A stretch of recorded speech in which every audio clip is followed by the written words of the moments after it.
This is a weekly step meeting with a different speaker each week, speaking on a step of the week for approximately 25 to 30 minutes, and then open for discussion or questions until 7. So that brings us to our speaker on November 30th, 2020 in Doylestown, PA at the Monday night 6 p.m. Stay Alive Literature and Step Group at St. Paul's Lutheran Church. And tonight's speaker is Anthony, doing a Step 5 presentation. Please help me welcome him. Cool. My name is Anthony, I'm an alcoholic. And the part of the format where the different speaker each week happens is not happening. So if anybody was wanting that to happen this week, my sincerest apologies. So the question is why do a 5th step? Why do a 4th step? Why do any of this stuff? And there's a couple things that I do when I do 5th steps with guys now. I guess there's 2 perspectives that I could talk about the 5th step from. There's this the perspective of me being a newcomer in Alcoholics Anonymous and me being a person that's been in and around Alcoholics Anonymous for a long time, who continues to do inventory and who continues to share my 10th and 11th step stuff with a sponsor, and I continue to write inventories, whether you wanted to call them a 5th step inventory or get mechanical like that, I guess you can. But there's a couple things that I have found to be more true as time has gone on, and I have remained sober in AA. And one of them is this.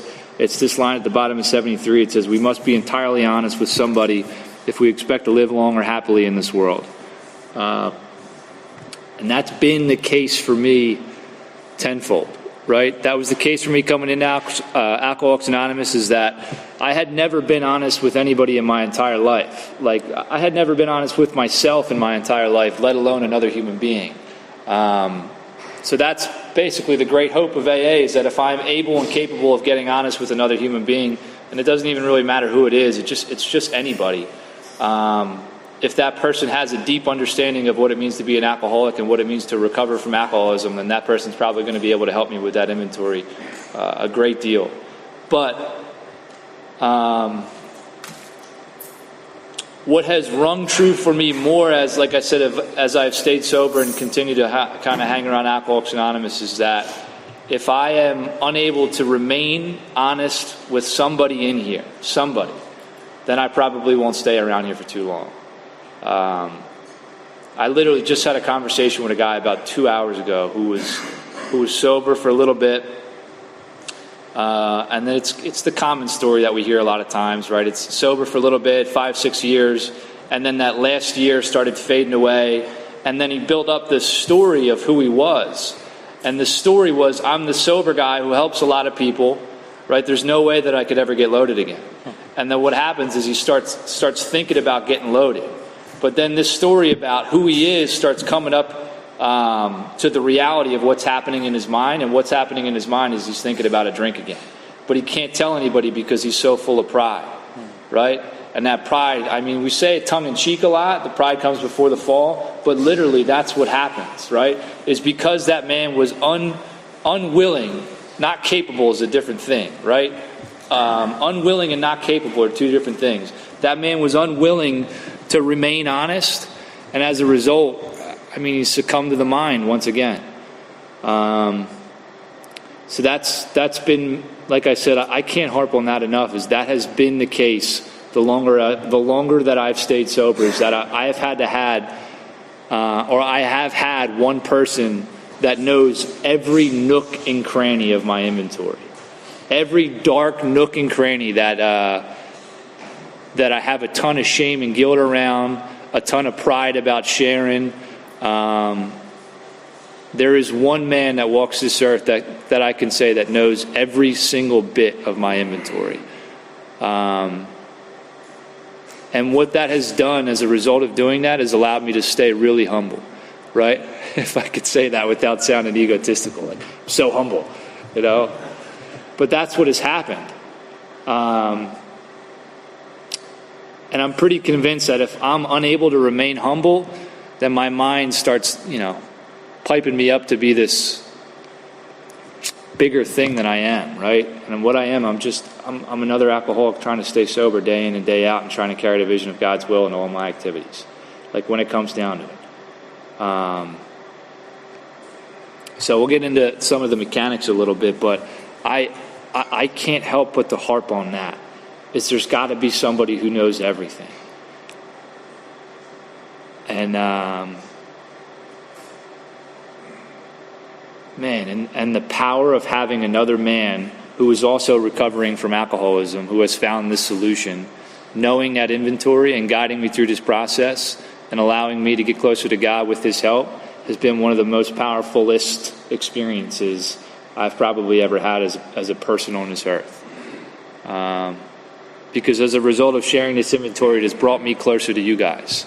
And if I have any hope of staying sober around here for a long time, I need to be as close to you guys as I possibly can.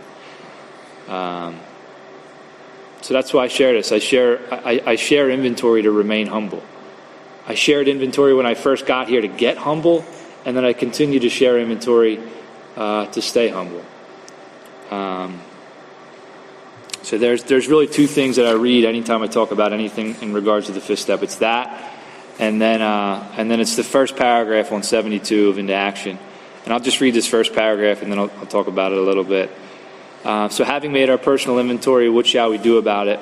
We have been trying to get a new attitude, a new relationship with our Creator, and to discover the obstacles in our path. We have admitted certain defects. We have ascertained in a rough way what the trouble is. We have put our finger on the weak items in our personal inventory. Now these are about to be cast out. This requires action on our part, which when completed will mean that we have admitted to God, to ourselves, and to another human being the exact nature of our defects. This brings us to the fifth step in the program of recovery mentioned in the preceding chapter. So, I mean, like, anybody who was here last week, fourth step. So fourth step is the first time I've ever put pen to paper in regards to anything about my life. I mean, I'd been in treatment centers before, and they maybe, like, I think write out my history or something like that. They like, you go to a treatment center, and they just say, write your life story. I don't know what the purpose of that is, but I would write it, and it would be terrible. And I would look at it, and I'm like, my life is just horrible, right? My life is terrible. And I would write the life story, and they're like, do you feel better? I'm like, no, I feel worse, right? So I'd write my life story out with really no basis of doing so, or no basis of understanding why I was doing that. And I'm pretty certain that they mean well. Like, there's some hope that if I can put pen to paper, I can see my life for what it is. And when I did that in the fourth step with actually like a basis or an intentional way of doing so, like what we do in the fourth step is we put pen to paper so we can see how the self has failed us or how ego has failed us, right? And then 1, 2, and 3, 1 is understanding that I succumb to the power of alcoholism whether I want to or not, right? Understanding that my desire to want to be sober is not going to be the thing that keeps me sober. Right? And understanding that desire is not going to be the thing that instills sobriety into my life. That's just not the case for a guy like me. I wanted to be sober 2 years before I came into Alcoholics Anonymous. I desperately wanted to be sober for the 2 years prior to myself coming into Alcoholics Anonymous. Right? So desire has not been a stranger in my life. Desire to get sober has not been a stranger in my life. Right? The thing I was using to try to enact that desire and to instill that desire in my life was self, right? Self, ego, logic. I'm trying to will my way into sobriety, all this stuff. So second and third step is just understanding that the system of which I have lived my life by has failed me. If you want to say it has failed me in regards to recovering from alcoholism, we can make it specific that way. In my cases, that system of which I lived my life by had failed me utterly in regards to just living life. Right? I couldn't wake up and like go to the store and buy a pack of smokes without shaking in fear. Right? It was like I had these stories running in my head all day long about what you were thinking about me all day long. Right? I had these stories running for a long time. So the fourth step is understanding and putting pen to paper and just getting a clear description of what that system is, right? The system of which I lived my life by. For the computer people, it's like understanding the operating system that's kind of installed on the computer, right? And it's like it's 2020 and I'm still running my computer off Windows 95, right? That's basically like my life, you know? And it's understanding the operating system of which the computer is running by.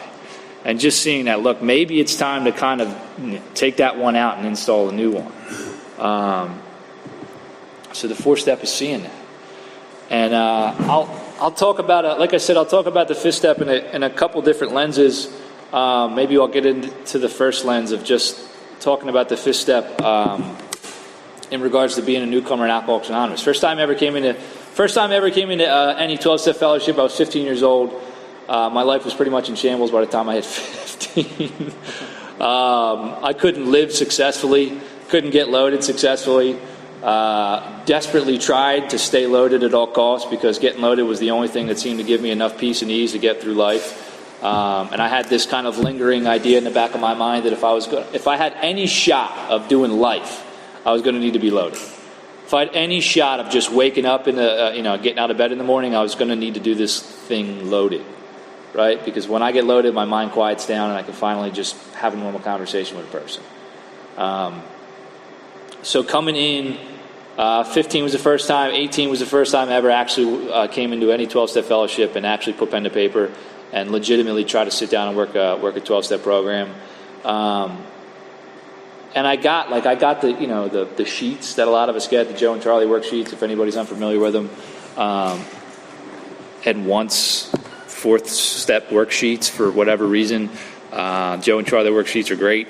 I say that on tape. I mean, please Google Joe and Charlie 4-step worksheets. I mean, those things make it so incredibly simple and easy to understand. And for a guy like me who tends to make things incredibly complicated, things that are and have the ability to become very simple are the more powerful things and tools of my life these days. So the first time I ever came in Alcoholics Anonymous and worked the steps, I really just did a fifth step because I was living in a recovery house where everybody was doing the steps, and that's quite the rare occurrence. But I was living in a house and people were that's what they were doing. They had sponsors and they were working the steps. I really had no desire to do anything in that capacity or to that capacity, but that's just kind of what I did. I just kind of became sober by association, right? I just kind of became sober because everybody I was with and everybody I was living with was doing the AA thing. But I stayed sober for just around a year that first time coming into sobriety. But the reason I share all of this is because the first time I ever sat and did a fifth step with another person, it's in sunny South Florida, right? Had a bunch of stuff on paper, pen to paper for the first time in my entire life. And I remember walking in to the house, and I had my notebook. I had really no idea. I don't know. For anybody like me, I had no idea what I was writing. I was writing resentments, and I was a kid. I was like an 18-year-old kid. I was like, resentment. I hate my mom. She made me go to rehab or something like that. Just the most ridiculous stuff on there. And I say that jokingly, but I think that actually might have been on there. I hate mom. She wouldn't give me $20 to get loaded or something like that. And I would then resent her for the next decade. But I remember walking into that house in sunny South Florida, and we sat and I shared my inventory. I shared myself to the fullest extent of which I was able to share myself with another human being for the first time in my entire life.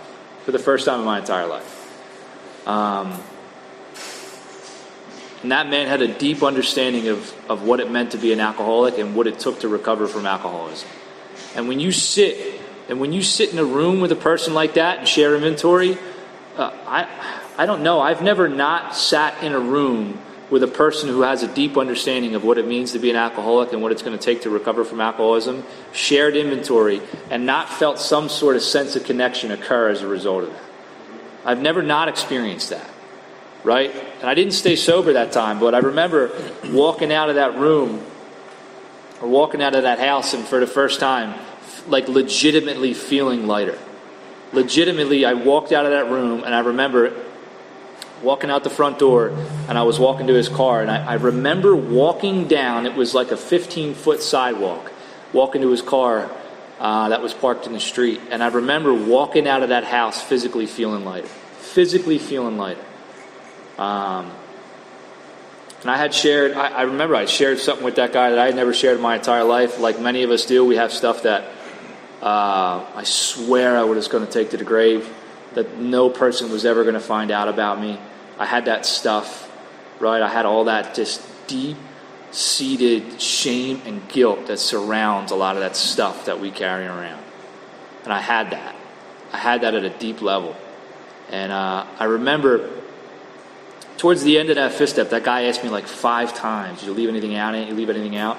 And I remember we probably sat there for about 2 or 3 hours. And the entire time I was sitting there thinking if I'm going to tell him this one thing or not. All the other stuff was just like I started to understand, right? Like a lot of us do when we do inventory. By the time you get to the 47th resentment, you're like, I get it. I'm selfish. I'm self-centered, right? I'm dishonest. And there's a reason behind that. And maybe we'll get to that. And I was really starting to understand and see myself from a different perspective for the first time in my entire life.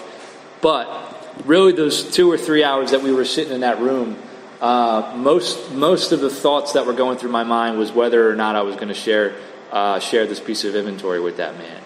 And about the 5th time he asked me if there's anything left out, I did that like, yeah, there's one thing, man. And you like look towards the ground, and then I start to share it with him. And then I share it. He's like, yeah, that happened with me too, man. Right? And it was just like that just, what do you mean? What do you mean that happened to you too? Right? And then what starts happening is this just, this feeling of concreteness that I am the only person that has ever experienced anything like this in my life start to break apart a little bit, right? It's just like that feeling of that there's no one else in this entire world that understands these circumstances and events that have transpired in my life start to crumble a little bit, right? And if there's any hope for a guy like me is that I start to experience a little bit of connection. For the first time in my life, I remember feeling connected to another person for the first time in my entire life sitting in that room. I've never felt connection sober. I felt it artificially for a long time. When you're sitting around a bonfire and you're 15, 16, 17, 18 years old, right, and you got the case of Old English, I don't know, that's what we did, right, or the case of hurricanes. I was a hurricane guy. I don't know why. one of the worst tasting things I've ever had in my entire life, right? I would swear to you that I loved it, though. I loved the taste and everything. But I remember sitting around, and we'd sit around, and we'd drink 40s until we threw up, and we smoked weed, right? And I remember feeling that connection and that camaraderie, right? And what would happen, joyousness would pervade, right? Just to use some of the language the book would use, right? We'd sit around, and we'd go from these angsty, fear-ridden teenagers to these, like, Fonzie feeling guys in a matter of, a 40 and a half. And I would feel connection artificially like that for a long time. So to experience that sober for the first time was quite jaw-dropping. I didn't know that was possible.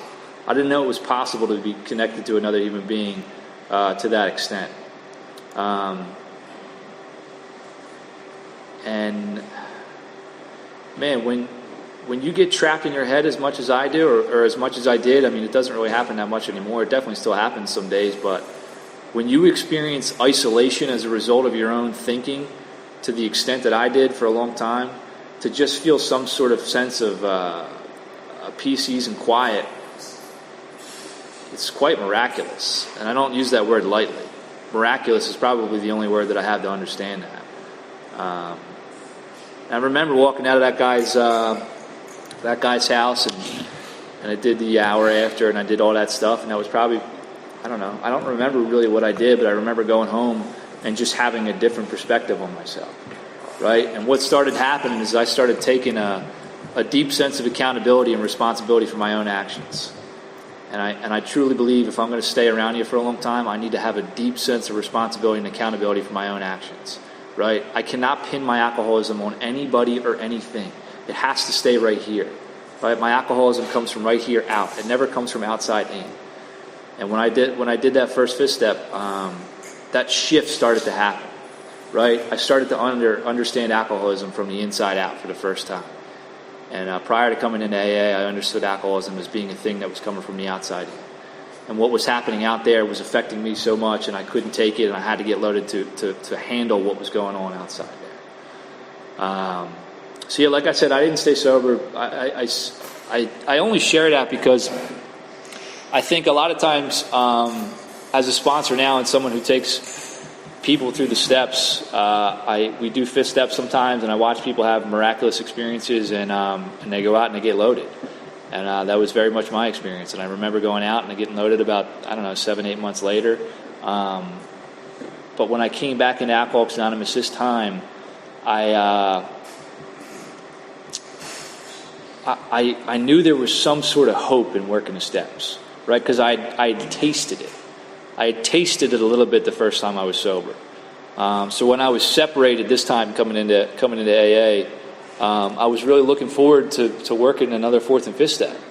And I remember the fourth and fifth step that I did this time. Same thing. I sat down. I did the packet, Joe and Charlie packets, and I talk about them a lot because those Joe and Charlie tapes, when I was newly sober, helped me to really understand a whole lot of stuff that I thought I understood but really had no idea about. And they helped put a lot of things into perspective. So I can never speak enough about what that stuff was able to do for me. But I remember sitting, and like I said, I had this great experience the first time I ever did a fourth and fifth step or shared inventory with another human being. So I expected a similar outcome this time. And that was not the case. I had everything written down on pen, or I put pen to paper again, and I remember walking in and sharing inventory with that man who's still my sponsor to this day, and I still I'm able to say that man is he's aware of every aspect of my inventory. Every single dark nook and cranny, every single thing that I still to this day don't like sharing with other people. He knows. So I remember walking out of that guy's house and I felt terrible. I felt horrible. Right? It was just another fifth step, and I remember walking out of that guy's house, and we were walking out. He was living in this apartment complex, and we were walking back to his truck, and I remember I had no money for smokes, and I just desperately wanted a cigarette. Right? We just spent like 2.5 hours, 3 hours, whatever, sharing inventory, and I just felt terrible. Right? And what was happening is that I say I was taking accountability and responsibility for my actions in my life before, but it happened on a different level and in a different way this time. Right? For the first time, it was like I had my inventory, and I started to deeply understand that my life was completely of my own making. My misery was completely manufactured by my own mind. Right? And the pain, guilt, and shame that I was causing everybody and everything around me was coming from me, not at me. And I started feeling that, right? And I remember going back to the recovery house I was living in. I was living on a top bunk of a house that had about 30 plus guys in it. My roommate was deep into a steroid run. And my other roommate was also deep into a steroid run and getting high at the same time. So quiet was few and far between at that house. But I remember just sitting in that top bunk. I just sat there. I just laid there for like 30 minutes until the noise got so loud because they were screaming and lifting weights. And I was like, I gotta go outside. This is ridiculous. And I remember laying on that top bunk, and I remember that feeling coming over me, like that, I think you're going to be all right feeling. And that was a feeling that had long since gone. And that started coming back around that day. And I remember being on that top bunk and that feeling of, I think you're going to be all right, starting to come back into my life. And that was hope. That was hope as I know it showing back up into my life. And I remember I got off the top bunk and I walked downstairs and I went and sat on the porch, and it was at a busy intersection, and I just sat and watched the cars go by. Something that I had not done in a long time is just sat and just watched things go on. right? Because if you're anything like me, when I sit down and there's nothing going on, my head kicks into 12th gear and it just races at an uncontrollable speed. And if you're anything like me, I'm not a guy who sits around thinking great positive thoughts all day long. I don't produce great positive thoughts just on a daily basis. That's not my MO, right? Shame, guilt, self-pity, depression, fear, anxiety, those are just, a few common words of my vocabulary. And a few of the ingredients that make up the the totality of my mind. So yeah, I had that sense of I'm going to be okay, show back up that day. And it was through sharing inventory with another man. And just to kind of fast forward this as much as I possibly can, I truly believe that if I'm going to keep that feeling alive, I need to do that with other people today. And that's what I do, right? I sit down and I am, and I don't take the job lightly or anything like that. I really believe it's an honor and privilege to be let into anybody's life, right? To have a person sit down across the table from you and then share their inventory from, or share their inventory from their heart or wherever it's coming from, and to be able to receive that on the other side is truly an honor and a privilege. I don't take that lightly at all. And this is what we do. Every time I sit down and do a fifth step, I read that paragraph. That's it. That's really all I do. I sit down, I read that paragraph, and I get clear on our purpose, right? Our purpose is that through sharing this, we're going to hopefully clear away enough of you so we can get this new relationship with God to come into our lives, right? And all I am is a catalyst to do that, right? That's all I can possibly be in your life right now. It's just a catalyst for you to start seeing things in a different perspective so you maybe can see and understand the gravity of your condition. If I can get a guy to understand the gravity of his condition and the seriousness of what he may be up against, then we got a shot. And then we can do this, and then hopefully we can instill some sort of power into your life. But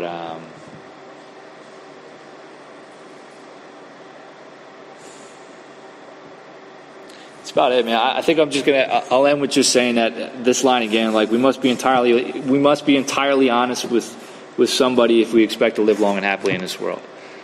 And I practice that day in and day out. And if I have a hope of staying around here and hanging out with you guys for a long time, the one thing I know I need to do is keep and remain honest as much as I possibly can, and clear away as much wreckage and share as much inventory as I possibly can so I can get less of me and more of God, right? And live a pretty peaceful, happy life as a result. So that's all I got.